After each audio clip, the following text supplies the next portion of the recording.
Total Uttarakhand के 12 नाम। ऋग्वेद में उत्तराखंड के 3 नाम, पुराणों में 3, ब्राह्मण ग्रंथ 1, महाभारत 3, बौद्ध ग्रंथ 1, यात्रा वृत्तांत 1। 3 और 3 6, 7 और 3 10 और 2 12 उत्तराखंड के नाम आपको कहाँ मिलेंगे? साहित्यिक स्रोत में। हेलो दोस्तों, कैसे हो आप सभी? हमारे यूट्यूब चैनल में आप सभी का स्वागत है। दोस्तों, आज हम आपको बताएंगे उत्तराखंड के कितने नामों का वर्णन हमें मिलता है, कि उत्तराखंड के टोटल कितने नाम होंगे और उनका वर्णन हमें किन वेद या ग्रंथों में मिलता है। जैसे ऋग्वेद में उत्तराखंड को क्या कहा गया, महाभारत में उत्तराखंड को क्या कहा गया और पाली भाषा वाले बौद्ध ग्रंथों में उत्तराखंड को क्या कहा गया। ये सभी क्वेश्चन आपके होंगे ऋग्वेदिक काल में। लेकिन ऋग्वेदिक काल से पहले हम आपके कराएंगे देवकालीन शासन व्यवस्था। देवकालीन शासन व्यवस्था परीक्षा की दृष्टि से बहुत ज़्यादा इंपॉर्टेंट होगी, क्योंकि वेदों की जो रचना आपकी हुई वो उत्तराखंड के अंदर ही हुई। और आपने अक्सर क्वेश्चन देखा होगा कि राजा कुबेर की राजधानी अलकापुरी, ऋषि मनु का निवास स्थान अलकापुरी, ये अलकापुरी का क्षेत्र कहाँ से कहाँ तक था। और आपने देखा होगा हिम क्षेत्र के जो अध्यक्ष थे राजा हिमालय जी की पुत्री की शादी भगवान शिव शंकर के साथ हुई। ये हिम क्षेत्र आपका कहाँ से कहाँ तक था। ये सारे क्वेश्चन आपके कहाँ होंगे? देवकालीन शासन व्यवस्था में। और आपको एक बात और बता दें, यदि हम भारत के संदर्भ में बात करें आद्यतिक काल की, तो आद्यतिक काल में आपको देवकालीन शासन व्यवस्था देखने को नहीं मिलेगी। भारत के इतिहास के आद्यतिक काल में आपको देवकालीन शासन व्यवस्था देखने को नहीं मिलेगी। वहाँ आपको मिलेगी सिंधु घाटी सभ्यता और हड़प्पा सभ्यता। उसके बाद आपने पढ़ा होगा ऋग्वेदिक काल, उसके बाद पढ़ा होगा उत्तर वैदिक काल। लेकिन उत्तराखंड के इतिहास के संदर्भ में आपको यहाँ क्या पढ़ना होगा? सिंधु घाटी सभ्यता, हड़प्पा सभ्यता के स्थान पर क्या होगा? देवकालीन शासन व्यवस्था। उसके बाद ऋग्वेदिक काल, फिर पढ़ेंगे उत्तर वैदिक काल। इसी के साथ आपका आद्यतिक काल पूरा का पूरा खत्म हो जाएगा। लेकिन देवकालीन शासन व्यवस्था से पहले आपको 4 से 5 क्वेश्चन आपके अभी प्रागैतिहासिक काल के बाकी है, जो बहुत परीक्षा की दृष्टि से बहुत ज़्यादा इंपॉर्टेंट होंगे। कृपया आप उन्हें नोट कर लीजिए, प्रागैतिहासिक काल के 4 से 5 क्वेश्चन। उसके बाद पढ़ेंगे हम आपकी देवकालीन शासन व्यवस्था। सबसे पहले हम बात करते हैं प्रागैतिहासिक काल के 4 से 5 क्वेश्चन। प्रागैतिहासिक काल के जो 4 से 5 क्वेश्चन आपके बचे हैं, उनमें सबसे पहला क्वेश्चन होगा, हमें उत्तराखंड के किस स्थान से पत्थर के उपकरण मिले? तो देखिए 2 स्थान से मिले पत्थर के उपकरण।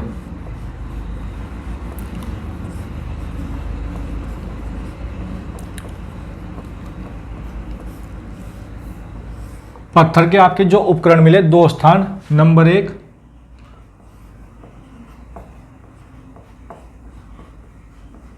डेरा ख्याति व टटाऊ गांव। डेरा ख्याति व टटाऊ गांव आपके जिला होगा उत्तरकाशी। उत्तरकाशी। और यदि हम बात करें कि यहां से पत्थर के उपकरण जो प्राप्त हुए, कैसे प्राप्त हुए, तो आपके प्राप्त हुए अंडाकार पत्थर के उपकरण। अंडाकार उपकरण, अंडाकार। डेरा ख्याति व टटाऊ गांव उत्तरकाशी और अंडाकार पत्थर के उपकरण। और दूसरा जो आपको प्राप्त हुए भेंट व हयूण गांव। भेंट व हयूण गांव ये आपका होगा जिला चमोली।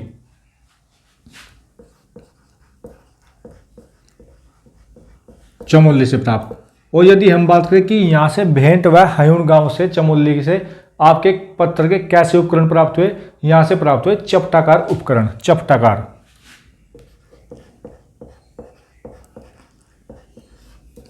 चपटाकार उपकरण, ये आपका होगा क्वेश्चन नंबर 1 पत्थर के उपकरण। अब बात करते हैं थापली श्रीनगर। थापली श्रीनगर से हमें प्राप्त क्या हुए?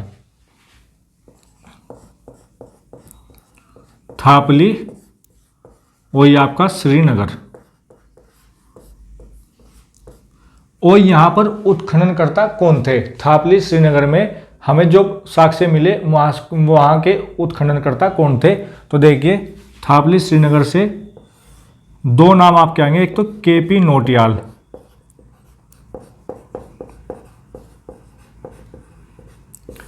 केपी नोटियाल यानी कांता प्रसाद नोटियाल। और कांता प्रसाद नोटियाल आपके प्रागैतिहासिक काल की दृष्टि से बहुत ज़्यादा महत्वपूर्ण होंगे, आपको भी बताएंगे।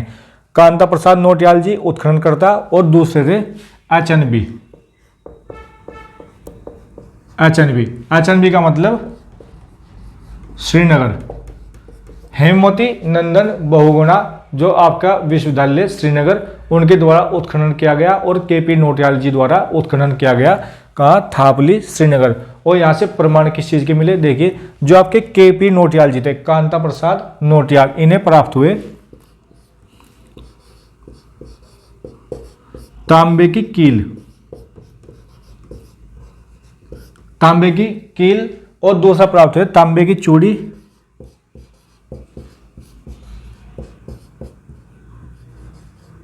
तांबे की चूड़ियां, और एक प्राप्त हुआ मिट्टी का मटका। तांबे की कील, तांबे की चूड़ियां और मिट्टी का मटका। और बात करें हेमवती नंदन बहुगुणा जो आपका विश्वविद्यालय श्रीनगर, उत्खनन इन्होंने भी किया, इन्हें क्या प्राप्त हुए, काले रंग का कटोरा, काले रंग का कटोरा। ये आपके प्रागैतिहासिक काल के 2 क्वेश्चन हो गए, पत्थर के उपकरण और थापली श्रीनगर। अब बात करते हैं क्वेश्चन नंबर 3 की, आप इसे नोट कर लीजिए। क्वेश्चन नंबर 3,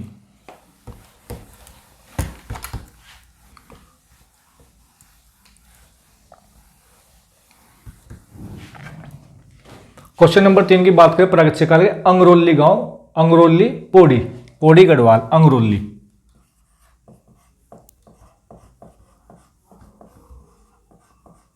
अंगरोली आपका कहां होगा, पौड़ी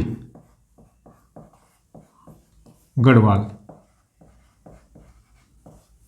और यहां से आपको क्या चीज मिले, अंगरोली पौड़ी से आपको मिले मनुष्य के औजार।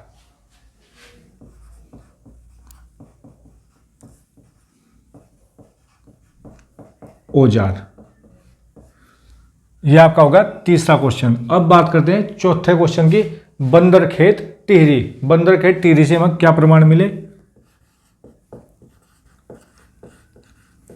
बंदरखेत टिहरी, बंदरखेत टिहरी से जो हमें प्रमाण मिले वो मिले लाल रंग के मिट्टी के बर्तन, लाल रंग के मिट्टी के बर्तन।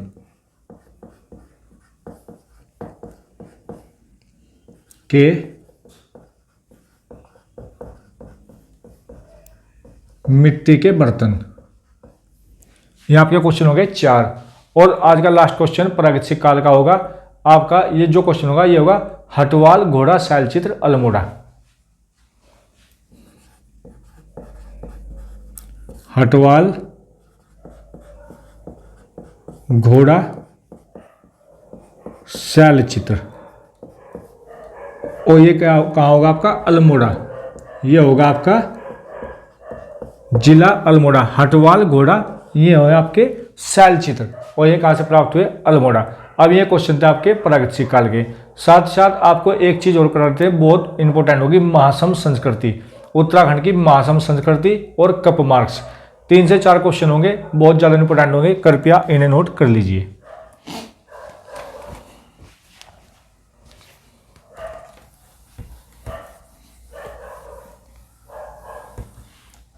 उत्तराखंड की महासम संस्कृति, महासम संस्कृति, और महासम संस्कृति में आपको बताएंगे कप मार्क्स। एक क्वेश्चन आप नोट कर लीजिए,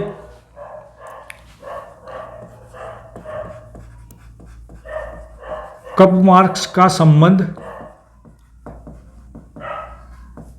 महासम संस्कृति से है,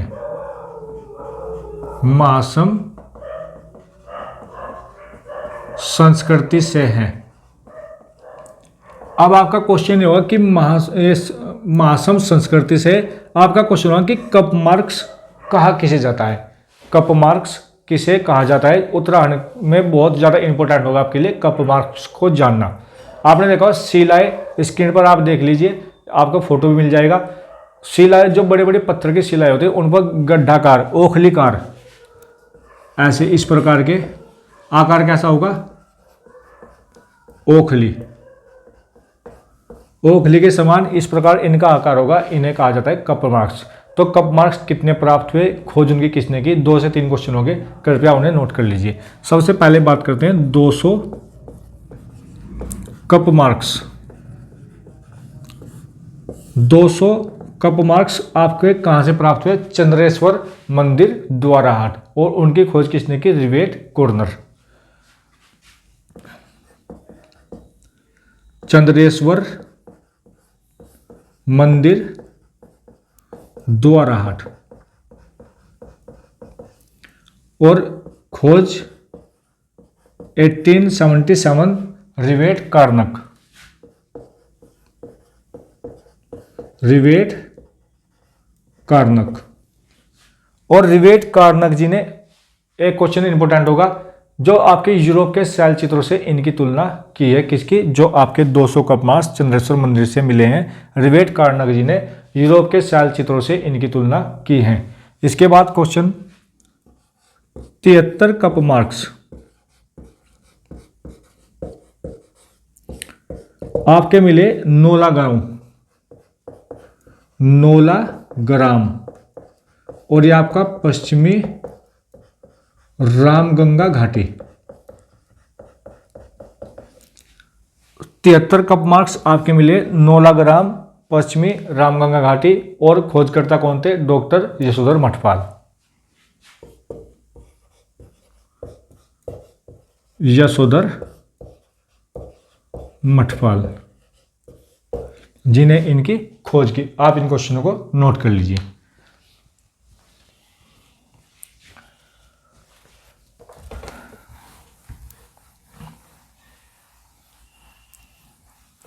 अब आपके सामने 2 क्वेश्चन और होंगे, 2 क्वेश्चन आप नोट कर लीजिए।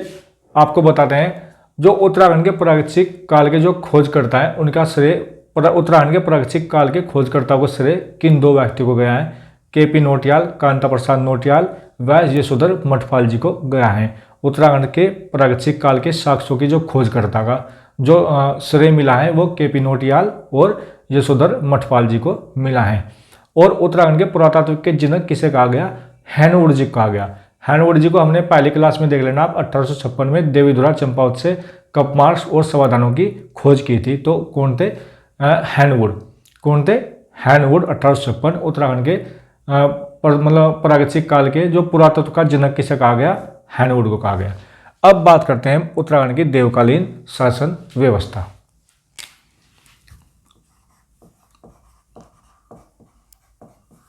कालीन शासन व्यवस्था।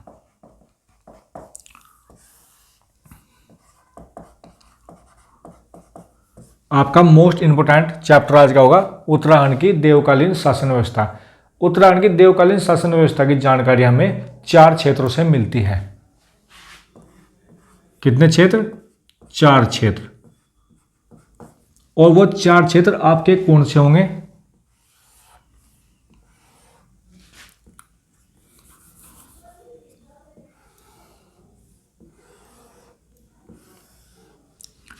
नंबर 1 आपका इसमें होगा उत्तराखंड की देवकालीन शासन व्यवस्था 4 क्षेत्र। नंबर 1 होगा आपका कैलाश।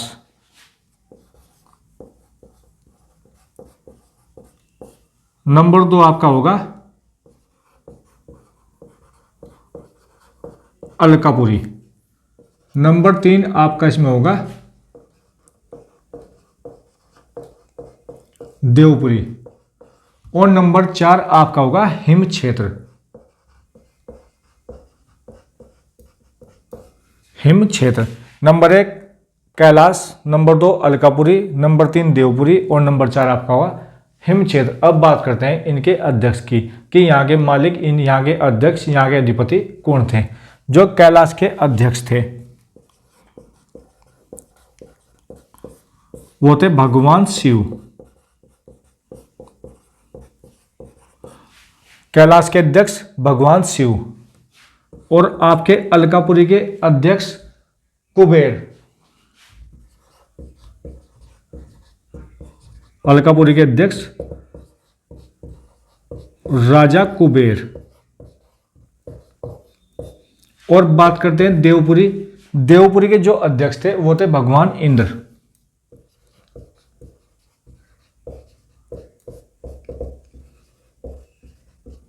भगवान इंद्र। और नंबर 4, हिम क्षेत्र के जो अध्यक्ष थे वो थे हिमालय, अध्यक्ष हिमालय। अब बात करते हैं ये क्षेत्र कहां से कहां तक था। कैलाश क्षेत्र के जो अध्यक्ष थे वो थे भगवान शिव, और जो आपका कैलाश ये था कैलाश पर्वत से लेकर केदारनाथ तक, कैलाश पर्वत से लेकर केदारनाथ तक, कैलाश से केदारनाथ तक। और जो आपका अलकापुरी ये था बद्रीनाथ से लेकर संतोपंथ, बद्रीनाथ से लेकर बद्रीनाथ से संतोपंथ,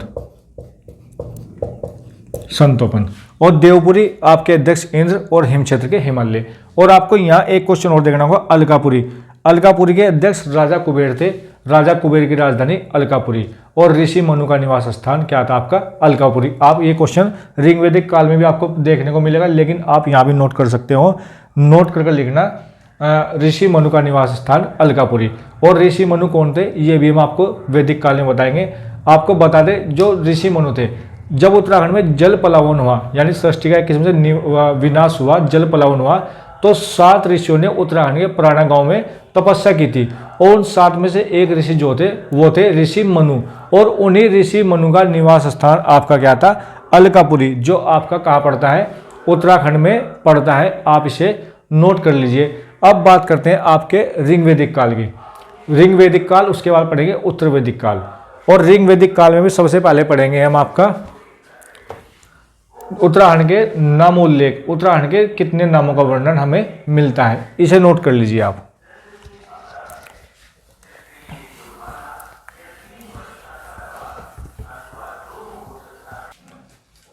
दोस्तों अब बात करते हैं उत्तराखंड के नामों की। उत्तराखंड के लगभग हमें 12 नामों का वर्णन मिलता है, और उसका एकमात्र स्रोत आपका होगा साहित्यिक स्रोत। क्वेश्चन आप ऐसे लिख सकते हो, उत्तराखंड के नामों का उल्लेख हमें साहित्यिक स्रोत से मिलता है, या हम कहें उत्तराखंड के नामों का उल्लेख का एकमात्र स्रोत आपका क्या होगा, साहित्यिक स्रोत।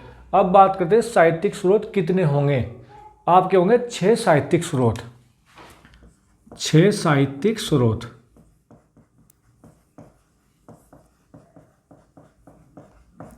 नंबर 1 ऋग्वेद, नंबर 2 पुराण, नंबर 3 ब्राह्मण ग्रंथ,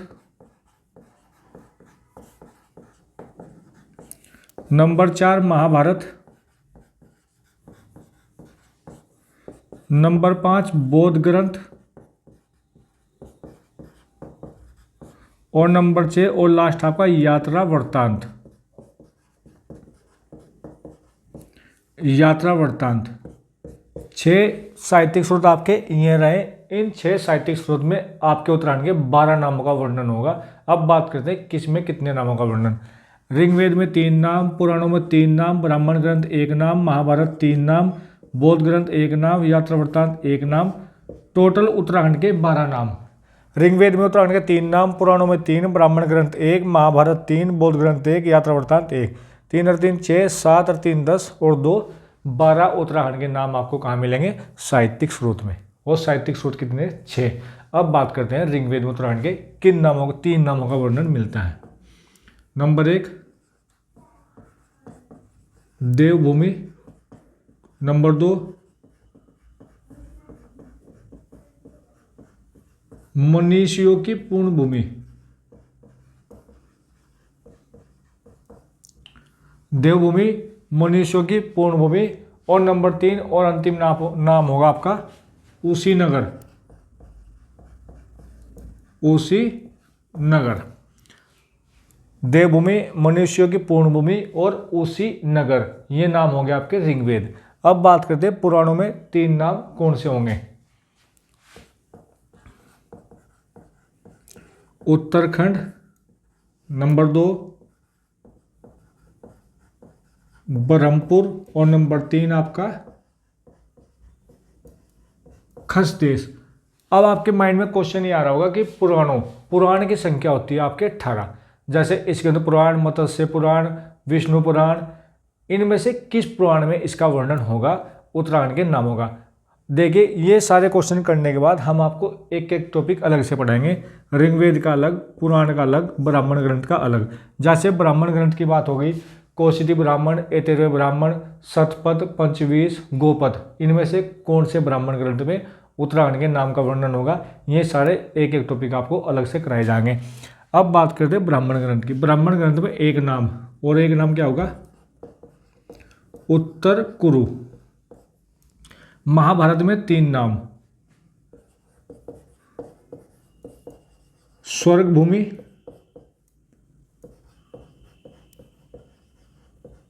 तपोभूमि व बद्रीनाथ। स्वर्ग भूमि, तपोभूमि व बद्रीनाथ। और आपको एक क्वेश्चन बता दें, पुराणों में आपने पढ़ा होगा केदारखंड, गढ़वाल के लिए केदारखंड का प्रयोग और कुमाऊं के लिए मानस खंड का प्रयोग। ये सारे क्वेश्चन आपके उसी टॉपिक में होंगे। अभी 5 मिनट बाद आपके कराए जाएंगे पुराण और वेद से संबंधित सारे क्वेश्चन। महाभारत में स्वर्ग भूमि, तपोभूमि व बद्रीनाथ। अब बात करते हैं बौद्ध ग्रंथ। बौद्ध ग्रंथ में उत्तराखंड के लिए जो शब्द प्रयुक्त हुआ उसका नाम है हिमवंत। हेमवंत। और यात्रा वृत्तांत। अब यात्रा वृत्तांत तो अनेकों यात्रा वृत्तांत किसके यात्रा वृत्तांत में मिलेगा, आपने देखा होगा ह्वेनसांग। ह्वेनसांग जब यहाँ उत्तराखंड की यात्रा पर आए, ह्वेनसांग जब उत्तराखंड की यात्रा पर आए हर्षवर्धन के समय, तब उन्होंने उत्तराखंड के लिए किस शब्द का प्रयोग किया। यात्रा वृत्तांत भी आपको अलग से कराया जाएगा। यात्रा वृत्तांत में उत्तराखंड के नाम है पोली हिमोपुलो। पोली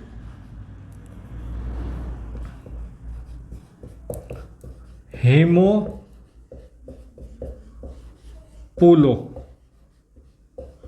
इसे ब्रह्मपुर भी कहा जाता है। ब्रह्मपुर नाम का अलग से राज्य आपका उत्तराखंड के अंदर होगा। ब्रह्मपुर क्षेत्र एक अलग होगा। वो सब को सारे टॉपिक आपके क्लियर होंगे लास्ट अगली वीडियो में, ठीक है। तब तक आप इसे नोट कर लीजिए। अब बात करते हैं, एक एक उठाते हैं यहाँ से ऋग्वेद और पुराण। ऋग्वेद में 3 नाम, देवभूमि, मनुष्य पूर्णभूमि और उशीनगर। अब बात करते हैं पुराण, इसे आप नोट कर लीजिए। पुराण से स्टार्ट होगा आज कि पुराणों की संख्या 18 और पुराण किसने लिखे और पुराण में से किस 18 में से किस पुराण में उत्तराखंड का वर्णन होगा। अब बात करते हैं पुराणों की। पुराण संख्या 18 और लिखे किसने, लोमस व पुत्र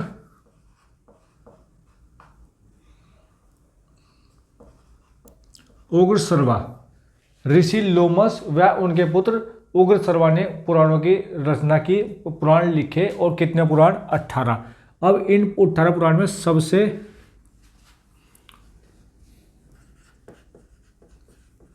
प्राचीन पुराण और एक होगा आपका विस्तृत पुराण।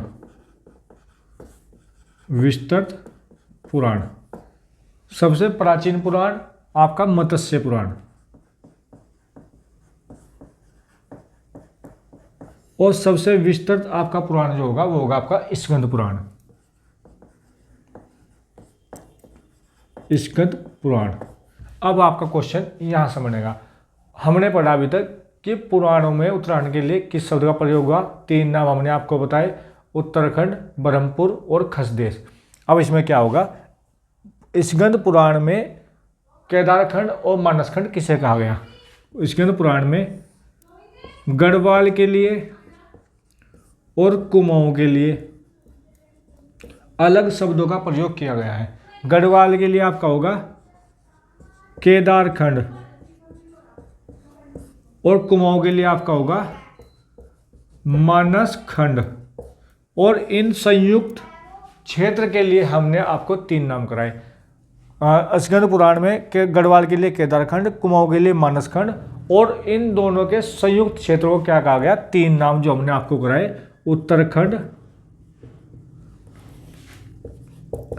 उत्तराखंड, ब्रह्मपुर व खसदेश। अब आपका फैक्ट यहां क्लियर होगा। उत्तराखंड के जो 3 नाम आपके उत्तराखंड, ब्रह्मपुर, खसदेश आपको पुराणों में कराए। पुराण के कौन से? स्कंद पुराण में केदारखंड, मानसखंड के संयुक्त क्षेत्र के लिए 3 नामों का वर्णन मिलता है। और यहीं पर आपको बताएं, जो आपका पुराण होगा, पुराण में ही आपको उत्तराखंड में आपने पढ़ा होगा, उत्तराखंड में 2 आश्रम का आपको वर्णन मिलेगा, एक कण्वाश्रम और एक बद्रिकाश्रम। पुराण में आपके स्कंद पुराण में वर्णन मिलता है बद्रिकाश्रम।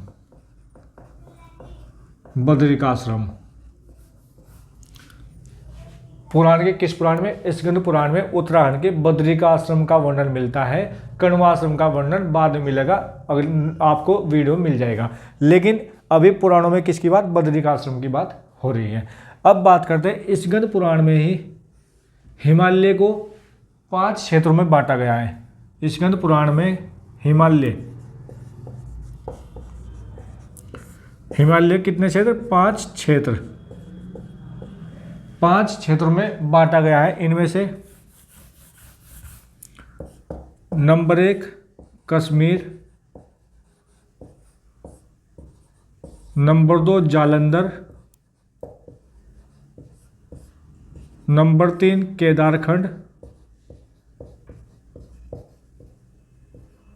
केदारखंड, नंबर 4 मानसखंड और आपका नंबर 5 नेपाल हिमालय। हिमालय कितने? 5 भागों में बांटा गया। कहाँ? स्कंद पुराण में। कश्मीर हिमालय, जालंधर हिमालय, केदारखंड हिमालय, मानसखंड हिमालय और आपका नेपाल हिमालय।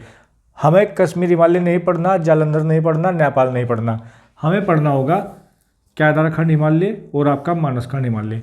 अब बात करें केदारखंड हिमालय का क्षेत्र कहाँ से कहाँ तक था, तो आपने पढ़ा होगा नंदा देवी पर्वत से लेकर मायापुरी हरिद्वार तक। नंदा देवी से लेकर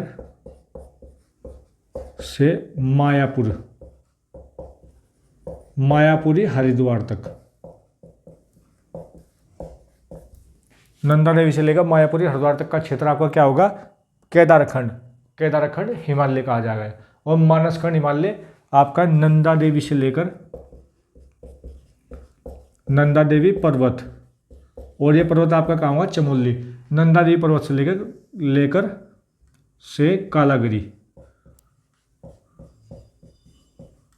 कालागिरी तक के क्षेत्र को आपको क्या कहा गया? मानसखंड। तो हमने यहाँ बताया आपको पुराण के बारे में। अब आपके नेक्स्ट वीडियो जो होगी, आपको ऋग्वेद पुराण आपके हो गए। अब नेक्स्ट वीडियो होगी आपकी बौद्ध ग्रंथों में उत्तराखंड के। बौद्ध ग्रंथों में उत्तराखंड को क्या कहा गया? ब्राह्मण ग्रंथ। जैसे ऐतरेय ब्राह्मण में उत्तराखंड के लिए किन शब्दों का प्रयोग किया गया, और महाभारत में ही क्यों 3 नामों का वर्णन किया गया। आप वीडियो पूरी देखें। जय हिंद, जय भारत।